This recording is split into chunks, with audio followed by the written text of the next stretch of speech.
perkenalkan, saya Lely Kartika Fitri, peserta Latsar CPNS Kementerian Pertahanan tahun 2026, nomor siswa 26024, kelompok 3. Jabatan Perawat Ruang Hesti dan Kartika Rumki tingkat 2, Dr. R. Harjanto Balikpapan, Kesatuan Kesdem 6 Mula Warman.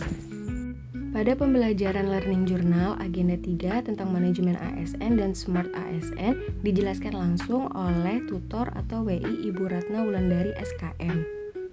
Metode pembelajaran yang saya ikuti yaitu pembelajaran sinkronus dan asinkronus, di mana pembelajaran sinkronus, pembelajaran yang dilakukan secara langsung antara fasilitator dan peserta pelatihan secara virtual melalui platform daring yaitu Zoom.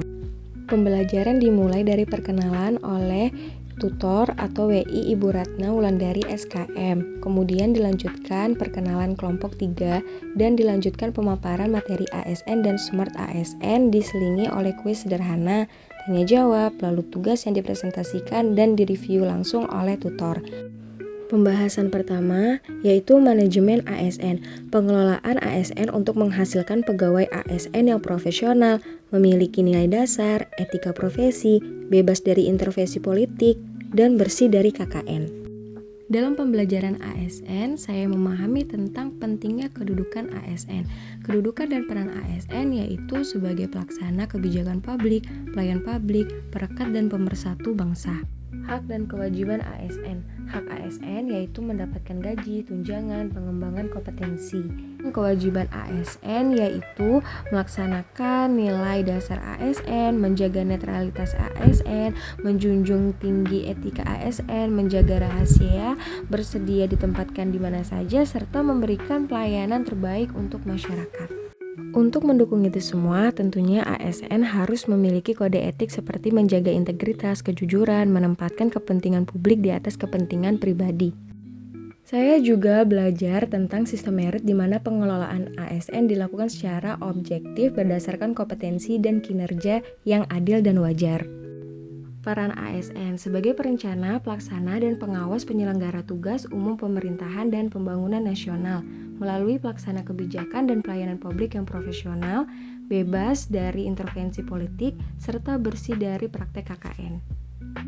Menurut saya, pembelajaran ini sangat bermanfaat. Saya lebih paham bahwa manajemen ASN bukan hanya sekedar mengatur pegawai, tetapi upaya untuk menciptakan birokrasi yang profesional, bersih, dan mampu melayani masyarakat dengan baik. Selanjutnya, materi Smart ASN, konsep di mana ASN mampu untuk mengikuti dan beradaptasi di era digital, sehingga memiliki kompetensi digital dan inovatif. Salah satu kuncinya adalah literasi digital. Terdapat 4 pilar literasi digital. Yang pertama digital skill, yang kedua digital culture, yang ketiga digital etik, dan yang terakhir digital safety. Pada pembelajaran asinkronus ini, di mana pembelajaran yang tidak melibatkan peserta dan tutor dalam waktu dan tempat yang bersamaan, peserta Latsar dapat mengakses materi pembelajaran dan tugas secara mandiri. Pada pembelajaran asinkronus ini, kita diberi tugas kelompok yaitu analisis kasus manajemen ASN dan Smart ASN.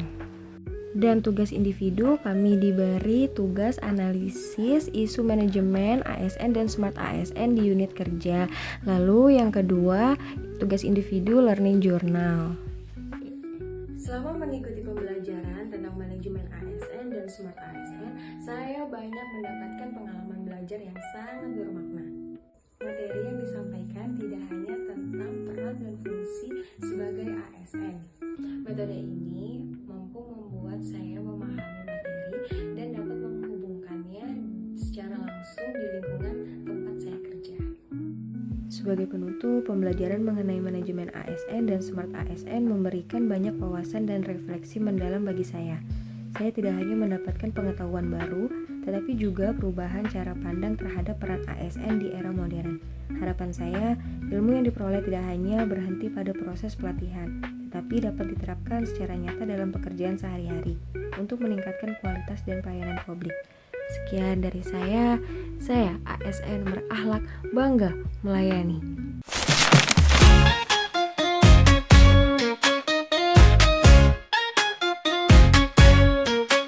Asa no densha, ぎゅっと押し込むまるで岩 masuk.